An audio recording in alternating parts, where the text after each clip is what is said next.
Technology is a funny thing. It can change an entire culture in the blink of an eye. It can also disappear just as fast as something newer and better comes along down the tracks. One technology that completely transformed many small Appalachian communities, including those in Ashe County, North Carolina, was the train. In this case, it was a very specific train called the Virginia Creeper, so named because of its slow speeds navigating the treacherous hills and hollers of southwest Virginia and northwest North Carolina. The Creeper entered Ashe County in 1914. Its tracks were pulled up in 1977. Just that quick, it had come and gone. But during the 63 years it operated, it opened a window to the outside world and radically transformed many communities like Lansing and Todd. In the case of West Jefferson, it was the sole reason the town was even started. Join me as I retrace the route of the Virginia Creeper, starting just over the Virginia line at White Top Mountain and ending at Todd. Along the way, I'll follow the old train bed and meet many people who still have very powerful memories of the train. All aboard!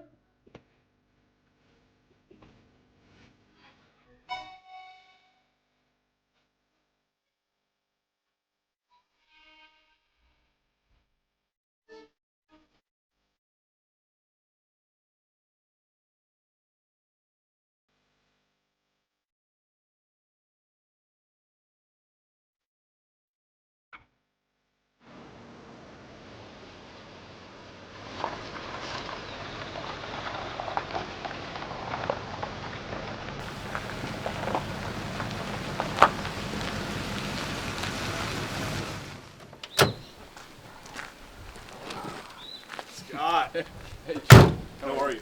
good. It's good to see you. What's going on? Well, you got some folks here you might want to talk to. Let me introduce you. All right, let's go.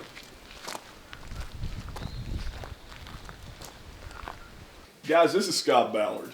And Hey. this is my mom, Brenda Blevins. Hey, Brandon. Hey, Harry. This is my uncle, Fairleigh Davis. Hey, Fairleigh. That's my dad, Jay Blevins. Hey, Dad. What are you doing today anyway? We are following in the tracks of the Virginia Creeper and retracing its steps as it rolled through from White Top all the way to Todd. And what we're basically doing is sharing memories about the train, because that's the best way to keep the train alive, is to share its memories. I think there's some stories out there in terms of the building, the actual building of the railroad, and what that was. Does anybody remember or heard any stories about the construction of the tracks through here? The workers had a campfire that worked on the railroad, and my grandmother had took butter and eggs and milk and stuff over there and sold it. They bought them off of her. My mom said that they'd be down there, they'd turn steel by hand and drive it with a hammer. You know, one would turn it and one would drive it. And said that that one was a turning, he'd go steel driving, oh Lordy, and then when he done that, that's how they kept in time.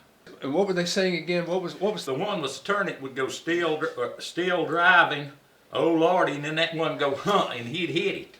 And then that was the timing they kept, so he was holding that right whenever he hit it with that hammer.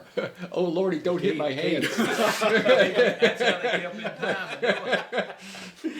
That's a trust. That's a game of trust right there, I believe. As far as the train goes, when it got into Ashe County, you could order anything from the Sears and Roebuck catalog and it'd come by train, wouldn't it? At one time, everything come in on the train. I remember my brother was putting the engine in his car. The engine went bad, and he went and ordered it from Sears and Roebuck, and come out there to the White Top Depot, and he had to go out there and pick it up. Later on, after they got the diesel engines, why, where we lived was right next to the track, about 500 yards away or something like that, but they shipped Ford tractors. Tell me about that 8M tractor. When we'd go up the railroad, we'd get on the railroad, and that thing would just fit on them rails. And this was when the train wasn't running, but maybe. It got down to running a couple of times a week, didn't it? And then we know when it wasn't going to run. Yeah. We'd go up to his dad's place up on the creek there, and take that 8N Ford tractor and we could get the front wheels started on the rails and the rear tires and just go right up there. Head follower. It had tri-rib tires on the front of it. The center rib was, was bigger than the two outside ones. They would fit between the track, so you didn't have to drive it. It would just follow that track. Yeah. Of course, now there wasn't many people knowed about it. Statute of limitations were good. A steam engine is like a living thing. Yeah. You know, it's a puff, puff, puff, and it's got that pulse. It's almost like it has a heartbeat. And so I can imagine when y'all were younger, seeing the train, especially when it was steam. Oh yeah. Because it is like a living thing. We'd go where on Saturdays when we'd go over there and throw out candy to us. We'd look down the railroad and watch for it and listen for it. Yeah. And you could see, first thing you'd see is that smoke coming out of them cuts, and you could hear that, that old engine puffing along, and it was just amazing. Could you put your ear to the track? You ever do that? Tell me, what is that? How did you do that? What were you thinking when you did that? When we wanted to know if it's a coming or not, especially over there when we was waiting on it, we'd put her down to the track to see if we could hear it. You'd hear kind of a rumble through the rail if it was coming pretty close, and we did that a lot.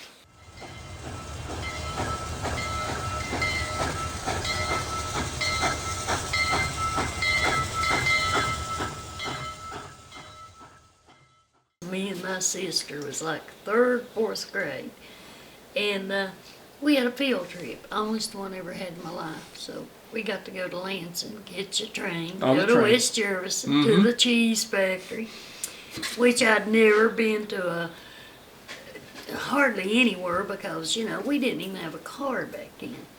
So we was excited about it, and we rode the train up there. We went in that cheese factory, and I got so sick I thought I'd die after I had rode that train, smelling that cheese and feeling sick. Going on those curves. But I will never ever forget that. I used to ride it to West Jefferson sometimes. Sometimes when, the stores around wouldn't have the medicine or something that we needed, why, I would go to Kagger down here and flag it down, and it would stop and pick me up and charge 25 cents to take me to West Jefferson. Round trip or 25? No, I had to get a ticket coming back. I would get a ticket, which the best I remember is about 30 or 35 cents. In spending almost 2 delightful hours with members of the Blevins family, I learned so much about the old creeper train and life growing up high on the mountain. Some I can repeat, some I cannot. But that is a story for another day. For now, it was time to get on down the line. Folks, we had a lot of fun. We've learned a lot about the train, the things that we didn't know, and I really appreciate you guys sharing all those memories with us. John, I hear there's a place called Kagger down the road. Would you like to go visit it? Sure. Excellent. Let's Let's go. go. All right.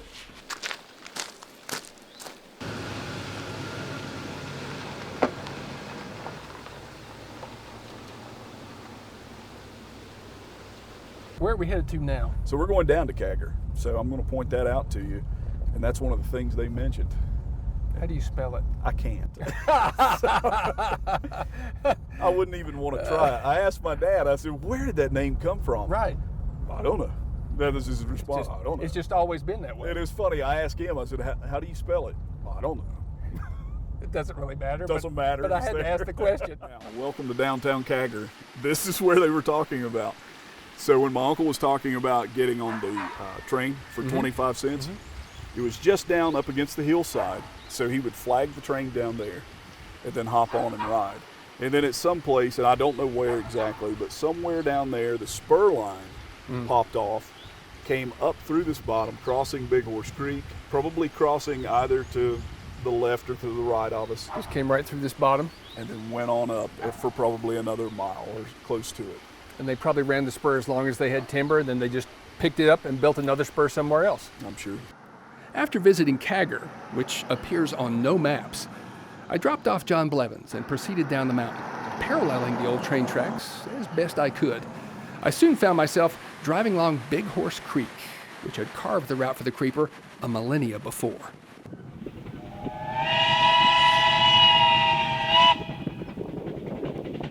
Along the way, I found one of the few remaining train trestles that still crosses Big Horse Creek. I couldn't resist driving over it. Actually, I couldn't resist driving over it again, and again, and again.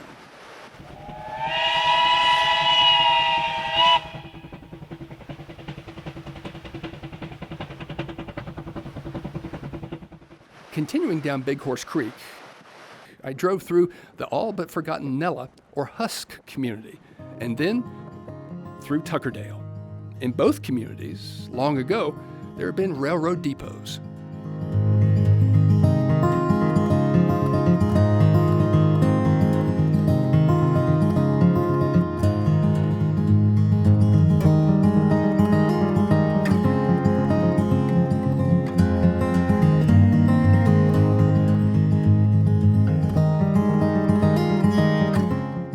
My next stop was in Lansing, which, with the arrival of the creeper train in 1915, quickly grew into a busy and bustling town. Anxious to learn more about Lansing's railroad history, I headed for a dinner table rendezvous with Mac Powers, Rita Porter, and Moveen Shepard. Well, the train has always been It was for always, us. it was always there. It was always there. Even before you were big enough to get up and go look at it, you heard it because you could hear the whistle Yeah. as it was coming into town. So we were always aware of the train. Yeah. And you never went across the trestle. Not supposed to. We weren't supposed to go across the trestle. And Mom, we didn't. Let the record stage. I've already given myself away though, haven't I? There was a restaurant across the road from where the train would stop at the depot. And there was a little lady there that run this restaurant by the name of Rose Harrison.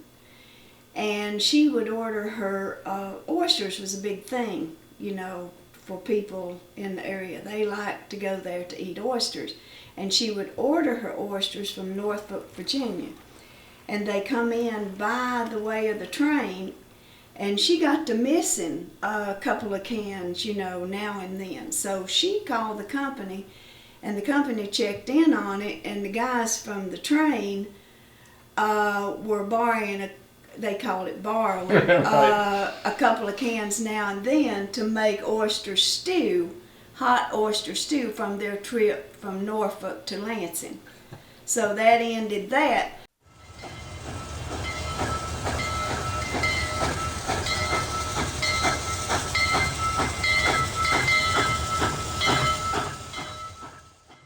Mom told me a story just the other day. When she was little, she's 92 now, and when she was a little girl, she and her two buddies wanted bicycles, and the two of the girls ordered their bicycles. Their dads ordered their bicycles for them out of a catalog or somewhere, and they were going to be shipped. And she said that Granddaddy said she just probably was too little to have a bicycle, and he didn't know if she could ride one of those. And the day that the bicycles arrived on the train, there were two red bicycles and one blue bicycle. And so those girls had ordered red, and Mom said she didn't care what color it was. She got a bicycle. Those kinds of things were brought not just to this community, but to every community along the line. The train would bring in things that you couldn't get any other way, because a trip to Winston or to Charlotte was a difficult trip at best from here. But the train would just haul it right in and drop it right here in town. We had two ladies in the town, and tell me when y'all remember, that mail ordered them a husband. The whole town turned out that day when they come in. They were sailors. Even my dad come. The whole town turned out for this event because they had ordered them. And, small town, everybody knew everything. It was a big event. The train, without the train, we wouldn't have got to share in this. They might not have got their husbands. And both of them lived with these men till death do them part. And they would let us ride to West Jefferson and back for a dime. On a snow day. On a snow day. What'd you do in West Jefferson? Because you spent your dime, so now what? Well, you saved you a nickel up and you went down to the drugstore and got hot chocolate and then got back on the train and come back to Lansing. People would hear that whistle and come out just to see the train. Yeah. And the people would wave, and you could watch what was going on, you know, passing the mail at the depot or stopping and picking up shipments, dropping off shipments, and it was a vital part of growing up in the small town of Lansing, and you just loved the train. Yeah. Enjoying my time around the dining room table, I learned a lot about Lansing, but it was time to head off toward the next town on the old line, Warrensville, North Carolina.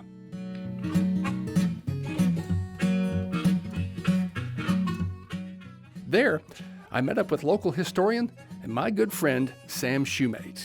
We quickly jumped into his four-wheeler and rolled down to the former location of the old Warrensville depot. Hey, Sam, where are we right now? What used to be where we're standing? Okay, right here across the street from us was the depot. It was located right on this bank, just this side of the Seventh-day Adventist Church. It was painted cream and green, and it had the big sign on this end where he came up, said Warrensville. On the far end was a little building he kept his coal in, and then next was his office, and then the rest of it was a warehouse that when the train pulled in, the level was right even with the car so they could unload their stuff off and never miss a beat. This was the only depot that the depot agent couldn't see the engine because he's around the curve. So that made it handy for us boys who were always in search of entertainment to oil the tracks. So we'll go on around, I'll show you where we used to oil the tracks and where we used to set up for our own private showing. Yeah, I sure wish he'd clean his windshield. We can see a lot better. So, Sam, where are we now? Okay, we're around the curve from the depot where the engine usually stopped right here. And this is where we'd oil the tracks from here to Stanley Holler Bridge. And then we'd climb up on those rocks to watch That's quite a the show. perch. That's quite a perch up there. Well, yeah, but for a bunch of teenagers, it's okay, or tweenagers. So the engine would stop here, and of course, when he saw us on the hill, he had a pretty good idea while we were there.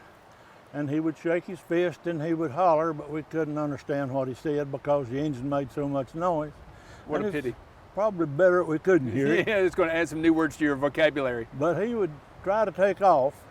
And like I said, if you never seen a steam engine spin its wheels, right, you hadn't lived. Yeah, that was entertainment. It was entertainment. What did you use to oil the tracks? We'd use #1 30-weight unadulterated oil from Seagrave's Esso station across the road. His son was one of us, so every time he changed oil in the car, he'd drain out the remainder in a can. When we got a gallon, we meant it was time to bring our paintbrushes and brush the tracks with nice, fresh, unused oil all the way to Stanley Holler Bridge. Only the best. Only the best. And the engineer would finally give up, shake his fist, back up down the track a mile or half a mile or so and get a run and go across here, and we'd see him coming by. It wasn't a Virginia creeper then, it was more like the Virginia sailor. The cannonball. Cannonball. We'd wave at him as he came by, and he just shook his fist at us and kept going.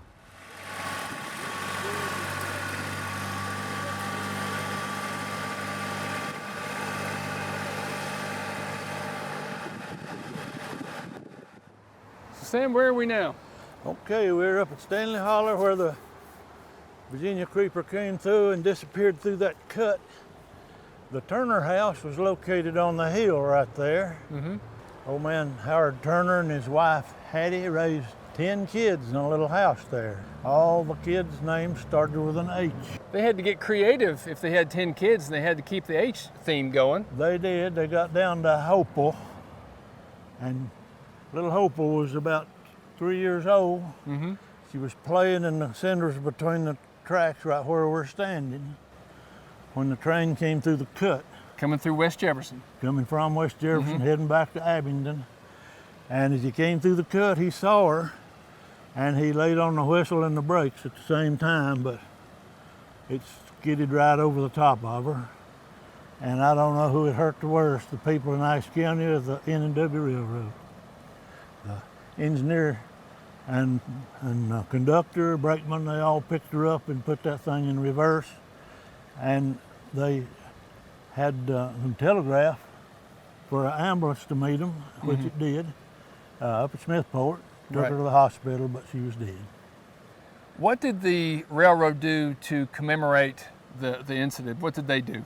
They had a plaque on the cross tie, and then they had a post here with an H on it for her first or last initial, either one. Right. And I thought it might still be here, but it's gone. So Sam, I think that we're at another unique place, just down from where the Hopel incident took place. This is called the Cut at Devil's Stairs. Tell me about why they called it the Devil's Stairs. Okay, it's maybe a quarter mile on up the track, just across Highway 194 and 88, right by the creek. And according to my grandmother, originally there looked like steps coming out of the creek, going all the way up the cliff to a kind of a cave-like structure at top. And in each step, I guess the water over the years had made a big footprint.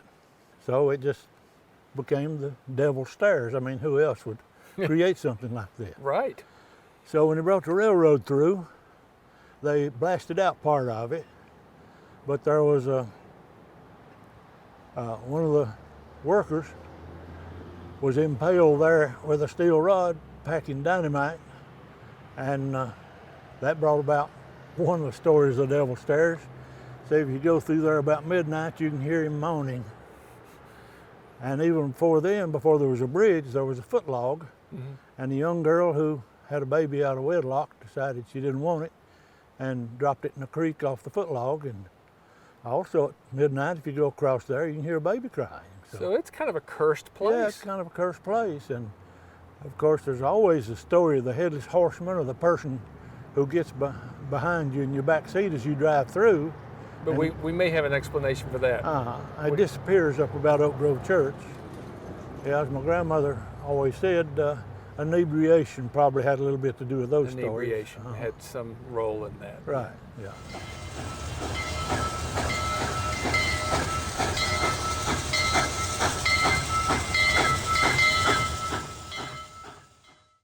After spending a lovely time with Sam, I picked up Carol Elliott before heading to his grandparents' former Smithport home, where the train track literally split the front yard in two. Now, I think we need to be careful, right? Because yeah, we are standing on the old railroad. It came through my grandparents' yard and split their property. What'd they think about that, splitting the property in two? I think it was probably here when they purchased the property, so gotcha. it never did seem to bother them. I can remember when the excursions would go through here, we'd sit on the porch and wave it to people as they went through in the open box cars. Oh, and yeah. The many different types of cars that they had. Now, you rode the train a few times. I have. What were your excursions on the train? Well, we mostly rode in the caboose because it was mostly a freight train. Right. And the only place to ride was the caboose. And I don't know, I don't remember exactly how much, but it wasn't but 25 or 30 cents that you could ride from Lansing to West Jefferson for. And my dad would put us on the train at West Jefferson, pick us up at Lansing or Nellie, or we'd go there up to Nellie and ride from there to West Jefferson. Just to have fun? Just for the fact that we could ride a train. Mm-hmm.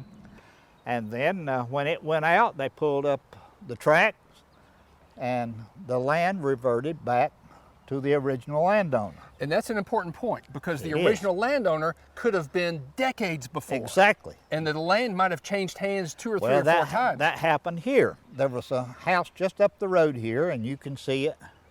Mr. Weaver lived there, and he owned all this land at one point in time. My grandfather purchased it from him when the land reverted to the original landowner. When they took the tracks up, it went back to Mr. Weaver. It went back to Mr. Weaver.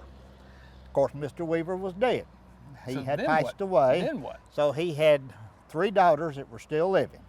The ladies were extremely nice when the railroad mailed them to the heirs of the Weaver family, Right. the deed to this parcel of land. They came down and signed it over to my grandfather because he had purchased all the land at that point in time. Right.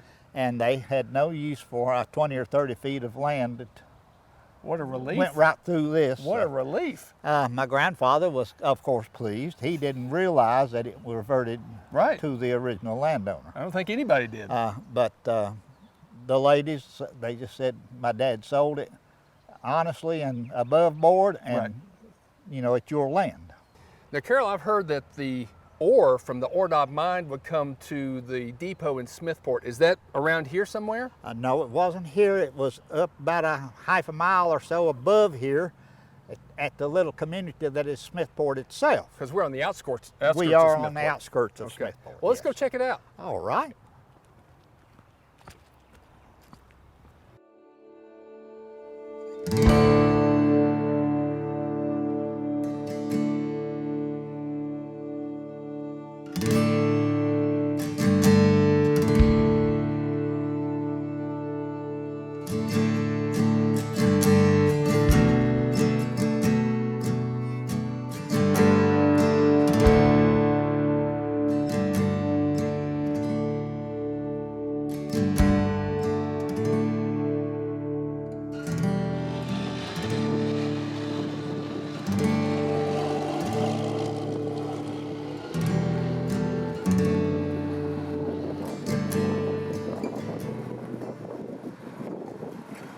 So, Carol, I believe that we're now in downtown Smithport. We are, sir. And so this is where the trucks came in. What kind of trucks brought the ore from there our... were tandem trucks, dump trucks that came in this road over to an area just to our back where they had a shed built, and it was a raised shed so that They could easily load onto the train. It could be loaded from the shed into the boxcar level, and it was done with a front end loader. What kind of ore was it that they loaded on the train? It was mostly copper ore. Copper in my ore. understanding. That started as iron, but Right. just didn't work out. It But wasn't the highest copper quality. Yeah. And I think they got some gold and silver out of it. Well, as what they said was that all that copper ore was adulterated. It was adulterated with gold and silver. That's a shame. It is. Too bad that I couldn't have owned some of it. Right. After chatting about all the changes that have occurred in Smithport during Carol's life, I said my goodbyes and continued my journey. Following the old railroad bed, I turned on Doggett Road and headed into West Jefferson to meet my next tour guide, Miss Gwinnetta Steele.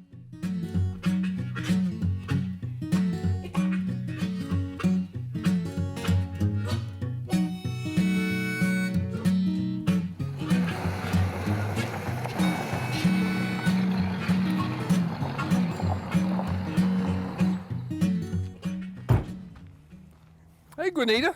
Hey Scott, how are you doing? Doing great. You know what we're doing? I understand you're filming a video. After greeting Gwinnetta, she asked me if I'd like to see where she used to live and play as a small child. I said, absolutely. So we're actually walking right now on the tracks where the train traveled into West Jefferson. Absolutely, right along here. You could hear the train coming from Smithport. Right. The whistle, it'd come down past what was Oak Flooring Plant and behind the Ford place. And the conductor would hang out the window, engineer, and throw candy to us little kids. We grew up right over here. Kids. Now, I've heard that there was a time where one of the engineers invited you to take a ride. Oh, I was just a little thing, learning to talk in my diaper. And he says, why don't you come and go with me? Mom was standing there, and she tells the story that I said, just let me get a dry diaper. And I'll be right there. And knowing how I am still to this day, a little bit gypsy, yes, I would have gone with him. Now, you were telling me before that people would hang their clothes on clotheslines. People had apartments here along this part of the track. but also you couldn't leave them out for long, Oh, no, could you? no, the soot from the coal dust, it would just blacken your. Mom hung diapers. We had rows and rows of diapers because my little sister and I lived like that. We had a sandbox right here, and my friend Bert and I would play in the sandbox all day long. I had on my little slip. It was a different day and time. And it was the fun train, growing up here. the train Came right just along right through here. And so you were literally in a sandbox right beside the track. The train as it came by. Yes, absolutely. And the cinders, Yeah. you know, would fall off down in there. We played in the cinders. It didn't seem to matter, or we didn't know any better.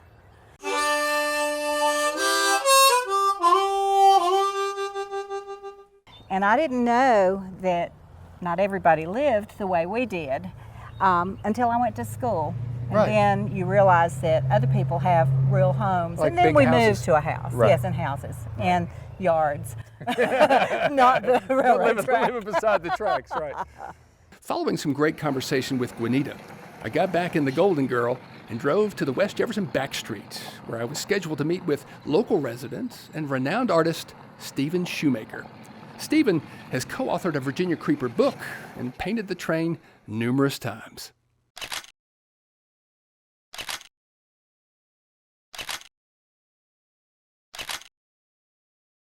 Of course, the Ford place wasn't there, but it made its way right on through here, right where the farmer's market is today, just a little this side. And the grade was built up. The grade was higher than you see it now. West Jefferson, as we see the back part of it, is probably, and what I've heard, is the only town in North Carolina that was actually laid out as a town. And didn't just grow organically over time, because No, it when was- the railroad came through, there was just literally corn growing where Jefferson Avenue is. Corn. Yeah. That was a cornfield. There were so many kids in this neighborhood, and it's a wonder there weren't more accidents, or because, I mean, the allure of the train and the tracks, it just drew kids to play on them. And there's a story about your brother David riding his tricycle down the tracks. Yes, just around the corner here. My home is up here. He was riding his tricycle one morning in the summertime, and he wound up going down the tracks just this side of the farmer's market, down from the Baptist church. We jumped in the car, and she said, "Come on." We drove through down Main Street of West Jefferson, or Jefferson Avenue. And just as we crossed the tracks right over there, I looked down the tracks, just like they went there, and there he was. Fare thee well. Pedaling that tricycle. I said, "Mom, stop the car. I'll go get him." And this was just a little bit before the train arrived at noon.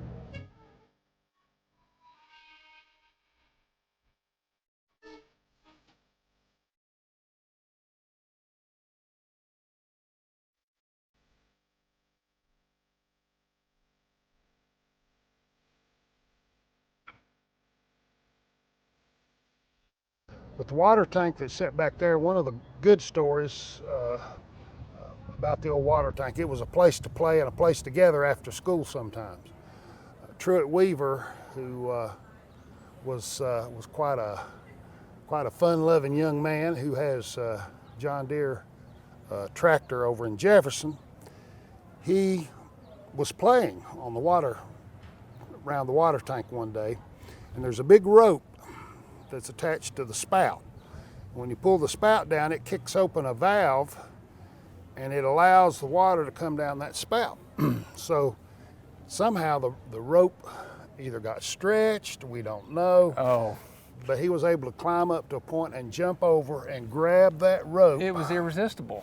He grabbed that rope, and when it did, that spout came down and it emptied, I don't know how many thousands of gallons of water, but it ran across the tracks over to where the log house is now. It was Smithy's then, but it's the log house now. And all but just about flooded the place. I mean, so much water at one time just rushed. Of course, it dissipated back around that way. Pretty exciting, though. Scared him to death.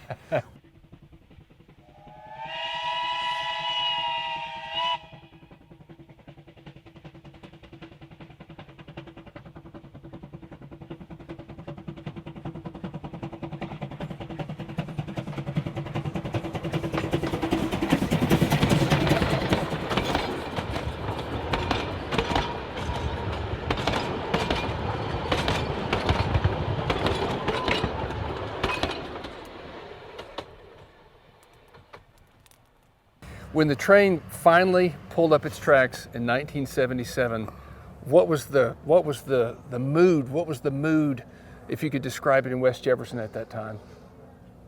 I remember I was living in Charlotte, and I can remember that they had pulled this track up and left from the time I had visited up here, my mother, and came back for a second visit. It was all gone. It was just that nothing, quick. That quick. It did. They backed in and they just kept pulling the stuff out. They had the cranes. They loaded all this stuff up and away they went. I think some people were relieved because they didn't have to worry about that train and crossing down at, going up 88 and there at Devil's Stairs. That was always a treacherous crossing. There was no crossing guards. There was no warnings. You just kind of had to know what time the train was coming in and be very careful as you cross that track. But it was iconic. It was iconic. Like I say, it was intertwined with the history of the town. There'd be no West Jefferson if there wasn't a train running through it. No. So, no, but then there's no train. No. But we're trying to bring, thanks to you guys, we've brought the train back. We've got the caboose. We still have the station, have the station master's house.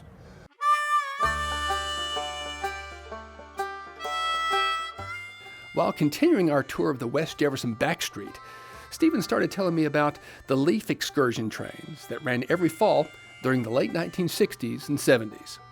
These were trains with an assortment of passenger and open-air cars that people would ride to Abingdon and back during the peak colors of the leaf season.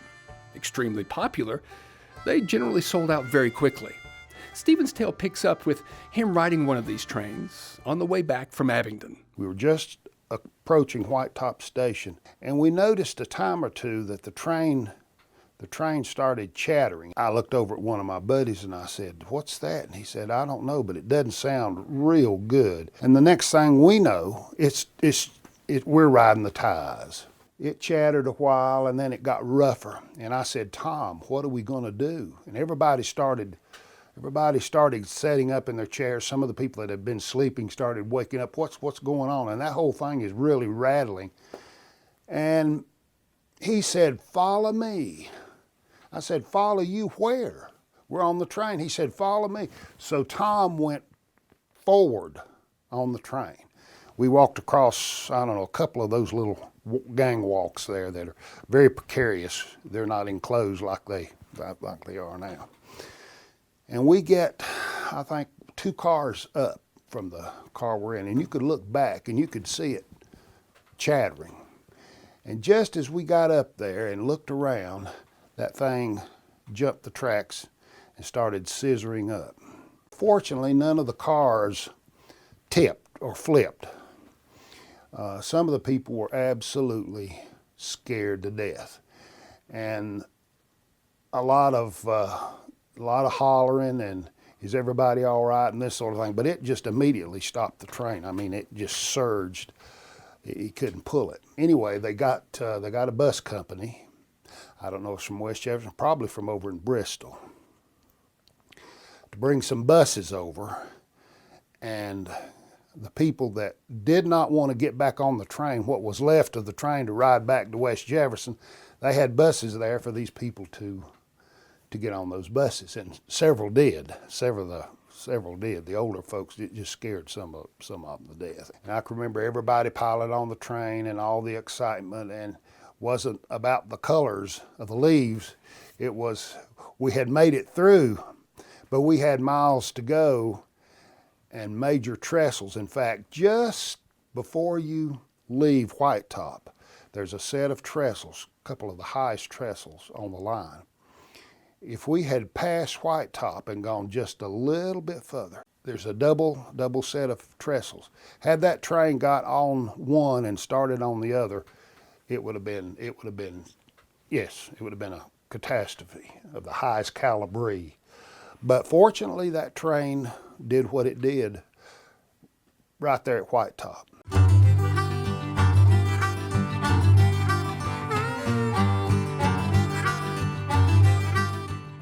After leaving Stephen and the town of West Jefferson, I followed the old tracks through Beaver Creek. In this area, you can see the old railroad bed on the right, paralleling the current road. Continuing on through Baldwin, I turned onto Highway 221, which shadows the original train path, and found my way to Fleetwood. Fleetwood was just a community, God-fearing people, farming, and it was there close to the New River. Basically farming, dairy, but it never did. There's a church there. There might have been a little store or two in its heyday, but Fleetwood was just another postal stop for that area, mostly because of the people to get their mail, as in West Jefferson, as in Todd and everywhere else.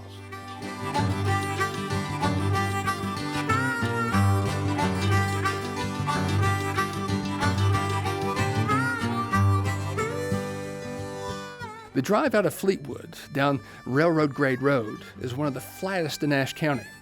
Running along the beautiful South Fork of the New River, it must have been one of the easiest stretches for the old creeper.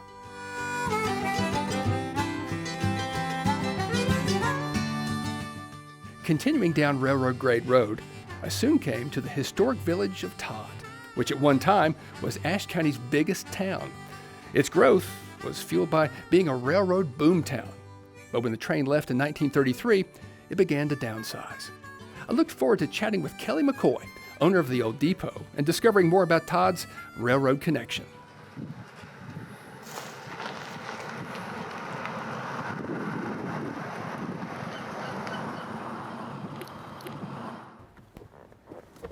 Hey, Hey, Kelly. how's it going? Good, how are you? Good to see you. Good to see you too. We've made it to the end of the line. You have. You're not going any further than this. No, this is the end. This is where the Virginia Creeper made its last stop. It sure did. But this depot here, I believe, is not the original depot. What happened? No, unfortunately, the original Elkland Depot burnt down because the engine was coal-fired. Right. It actually burnt some of the other buildings down, so that's why the general store and the bakery are covered in tin right now, and the Ford garage. Are covered in tin. They're fireproofed. They're fireproofed to keep them from burning down. Wow. But this one was brought down from Virginia after that one burnt and was used over closer to the church. When the train pulled up, they moved it down here to preserve it and get it out of the way. Right.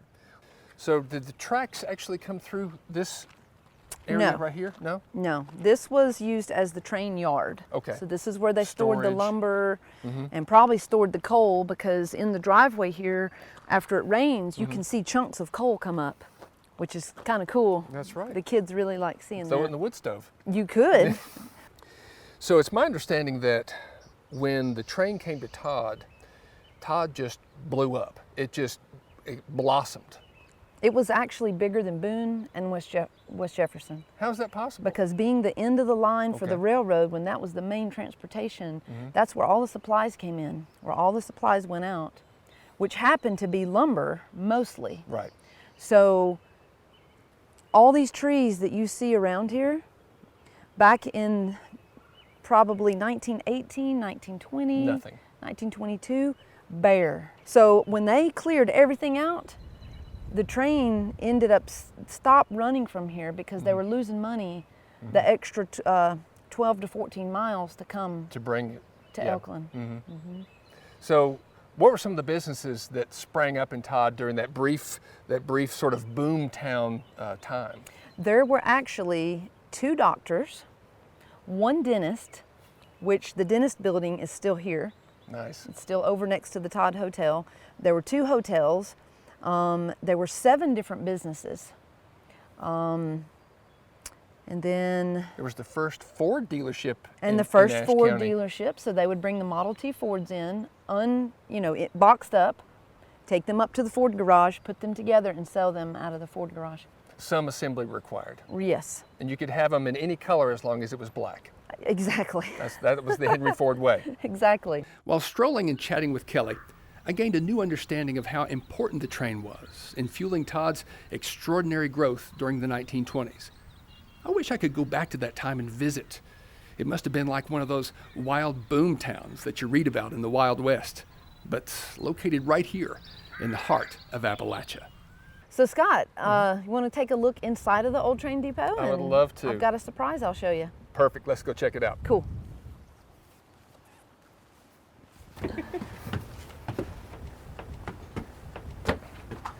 That might have been one of the ghosts. All right, here we are. Nice. So Kelly, where are we now?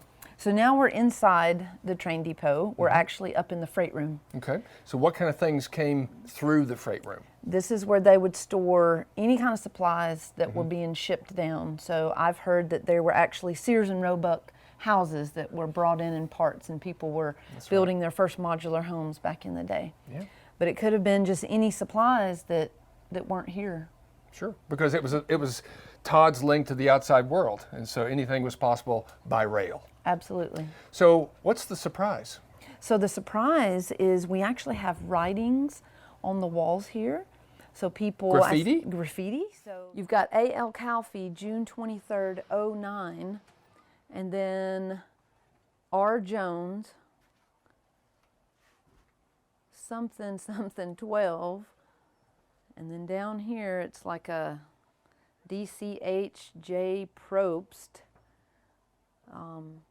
You just got great history here. People left their mark. They left their mark.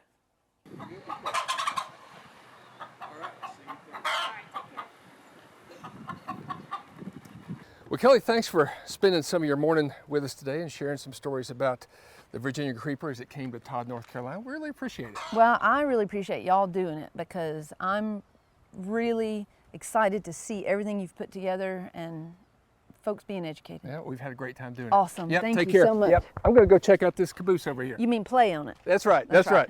See you now.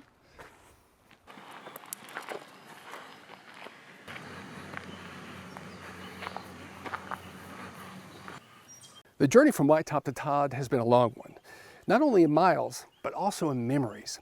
I've been blessed to talk with so many folks who have such a strong feeling about a train that hasn't been in the county since 1977, yet they remember. We at Appalachian Memory Keepers hope that you have found this film interesting and that the passion of the folks we've talked to is contagious and encourages you to keep the memory of the old Virginia Creeper alive. If we all do that, the old train will never truly die.